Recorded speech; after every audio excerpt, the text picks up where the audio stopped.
Hi, welcome to Bult for Life. I am Garrett Bult, actor, personal trainer, former powerlifter, pro wrestler, and chronic pain thriver. Bult for Life is a podcast about living with the challenges of chronic pain. Our goal is to acknowledge, inspire, and relate to people living with chronic pain. I believe it is not only possible to survive, but to live a full life and thrive with chronic pain. No matter where you are in your journey, our mission is to give you the information and inspiration that will help you become Bult for Life.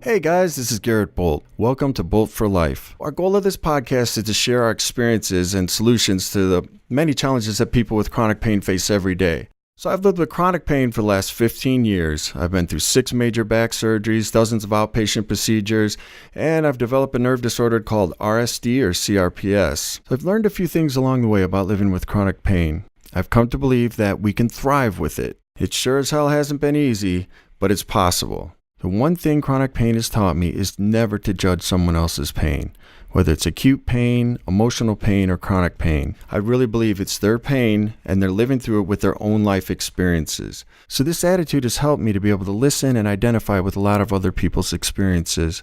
I find that when I share my experience, I get an experience back, and they all have value. So I hope to bring the knowledge I've gained through my own story and journey, along with the many people I've met and learned from along the way, to this podcast. And hopefully this podcast will be a platform that we can all share and learn from. I wish for all of us to not only live with chronic pain, but also to thrive with it. So prior to my accident many years ago, I was extremely physical. I probably did too much, and I find that a lot of us living with chronic pain have very physical backgrounds. We're really active people. For me, I started in martial arts in junior high, and my high school had a judo team. I also played football and got into powerlifting, and after school I went into boxing and kickboxing, and eventually I landed in the crazy world of professional wrestling, which was an absolute blast, to be honest. I enjoyed the physical part of it, but I also enjoyed performing as well. But it took a toll on my body.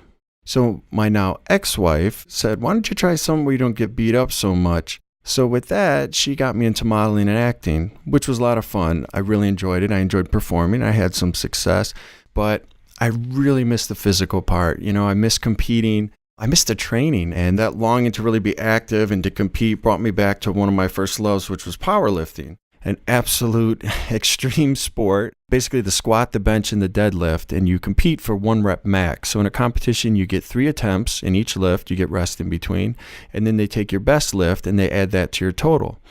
Now, there's some competitions that are just bench competitions and some that are just bench and deadlift, but traditional powerlifting is all 3.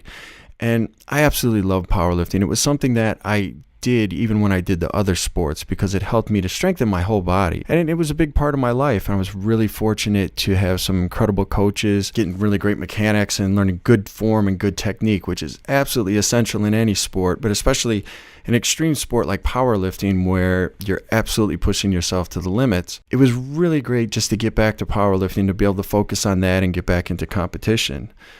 Little did I know that getting back into powerlifting, something that was supposed to and had always built me up and had made me stronger, was about to break me. April 2004. This was a really cold spring day in Elkhart, Indiana. The day that my life had changed forever.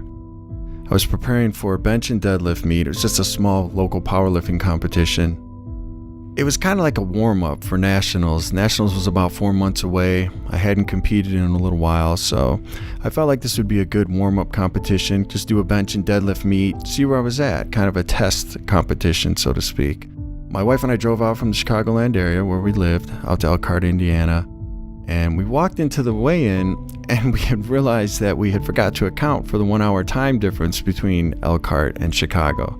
See, Elkhart, Indiana is right on the border of the time zone, so it was like just 5 minutes to spare. We just barely made it. I don't know, maybe that should have been a clue that I shouldn't have lifted that day, but it wasn't. I weighed in at 265 pounds, which put me in the 275-pound weight class, and I registered for the bench and the deadlift. So the benches went off well. Each lifter in powerlifting gets 3 attempts in each particular lift. Of course, you get a rest period in between the lifts. I benched 495 on my 3rd attempt. Didn't go so well for one guy. He had dropped 480 pounds on his face. So the spotters caught the weight just in time before it crushed his head. Thank God they were there and they were doing their job. The guy disappeared for a while. He seemed like he was okay. And then later on, we were warming up for the deadlifts. And he came out with this big ice pack on his face. He said, "Hey man, you think you're okay?" And he said, I think I'm gonna do my opening deadlift and then I'm gonna go to the emergency room. And he had this huge knot on the side of his face. We all thought his emergency room part of the plan was a good plan, like good idea. Not so much to do your opening deadlift part. But he did it. He did his opening deadlift and he went off to the emergency room, and later we found out that he broke his cheekbone. That the weight actually broke his cheekbone. And maybe that should have been an omen that wasn't the best day for lifting. But I was all in that day. I got my opening deadlift, which was 700 pounds, and went fine. The thing with the small local meets is they don't have world-class equipment. The problem with that is that if you use 45-pound plates like you see in most local commercial gyms, they take up a lot of space on the bar. So in international and world-class competitions, they use 100-pound plates, which are actually thinner. Sometimes the yoke on the bars are a little bit longer depending on the competition and the organization, but they also have much better collars. Overall, the equipment is world-class. This wasn't the case at this meet. This was a local gym meet. So the problem was, the more weight we put on the bar, the less room there was on the yoke. That's the part where the weights go. We call that the yoke. And so the more weight we put on, the closer it got to the end of the bar. So the heavier the weight got, when my 2nd attempt was 730 pounds, the collars were just barely on, just close enough that they could hold the weights on the bar. And when you do a lift like that, a deadlift is where you basically just stand up with the weight from the floor to a standing position. But when you do that with that much weight, the bar bends. So I got my 2nd lift, 730 pounds. In hindsight, I should have stopped there. I mean, the next closest lift was 100 pounds lighter than my 730 pounds.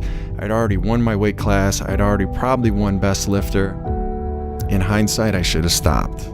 But this was the day I felt my personal best had been 745 pounds prior to that. We call it a PR, personal record, 745 pounds. My training cycle had gone really well, and I really felt like this was the day I was going to pull 750 pounds and break my old PR. I just couldn't bring myself to not take that last lift, My mom and dad had come out. My brother came out with his family. My nieces and nephews were there.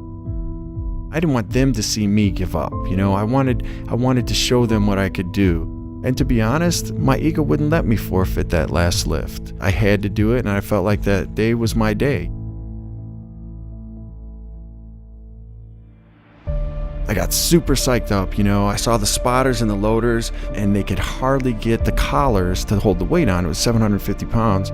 The collar's just barely on the end of the yoke, and to be honest, it really just fed my ego all the more. Here was this big, huge, massive weight, intimidating and scary, and I knew that I was going to be able to lift it that day. At this point, I was the last lifter of the competition. It goes from lighter to heaviest. I was the heaviest lift, so it was the last lift of the competition. All the other lifters were done. The crowd was there cheering. The lifters were cheering for me. Everybody was going crazy. The air was just absolutely electric. I could feel the crowd. I could feel the other lifters cheering for me. They wanted to see me make this lift. That's one of the things I love about powerlifting. It's not just me against you, it's us against the weights. This was my battle to choose, and they were with me. This was my day. I walked up to the bar. I got set, went to my usual routine, my usual idiosyncrasies. It was a Texas deadlift bar, and the knurl goes from the center part out to the edges, and there's little markings. My shins go in the center of those markings. Now, the center of a Texas deadlift bar is smooth for people that deadlift conventional. That's where my hands go, just on the outside of that smooth section. Got everything set, feet set, hips nice and tight, nice and tall, chest up, deep breath, hands up overhead, hands come down, left hand up, right hand down, pushing feet through the floor, pulling up, and the bar ripped off the floor a lot easier than I thought it would. And it started moving up my shins, up against the big white soccer socks that I wore just for that reason, coming up over my shins, up to my knees, and then boom! Everything was wrong. I heard the weights crash to the floor, and then I felt myself kind of on top of them on my knees. what happened? I missed the lift. I mean, that was the first thing I thought. I missed the lift and I didn't know why. And before I could kind of gather myself, the head judge was right there with me, and he kind of helped me up and asked me if I was okay. And I said, yeah, I'm okay. I'm okay. And the adrenaline was so high, I just kind of let him help me off the platform, and I realized my foot was dragging, and sat me down in the chair, and everybody's asking me, are you okay? Are you okay? What happened? And I said, I'm okay, and just doesn't feel right. And I'm hoping that it's temporary. I tweaked something. And as the adrenaline starts to wear off, I realized that something was really wrong. And then I really got scared.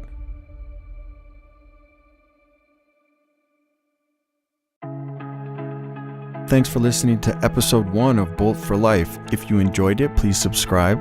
So that was my starting point in my journey in chronic pain. What was your starting point? If you suffer from chronic pain, RSD, CRPS, migraines, anything that's chronic and that affects your life and affects the way you live, if you'd like to share it with us, we would love to hear from you. You can email us at info@bultforlife.com. That's BULTFOR. life.com. You can also follow us on Instagram, Facebook, and Twitter, Bult for Life. We'd also love for you to share this podcast with anyone that suffers from chronic pain. We want to share it and get it out there. Please pass this information along. Our goal is to help as many people as possible and to find as many solutions as possible to live well and thrive with chronic pain. All the things that I've learned along the way, I've learned from other people, and I'd love to pass those things on. I'd love to continue to learn and grow, and we'd love to do that with you and to help as many people as possible that suffer from chronic pain. Join us for episode 2, where we talk about my next step in chronic pain. What did we do next? Thank you so much for joining us. Hope to see you on episode 2. This is Garrett Bult for Bult for Life.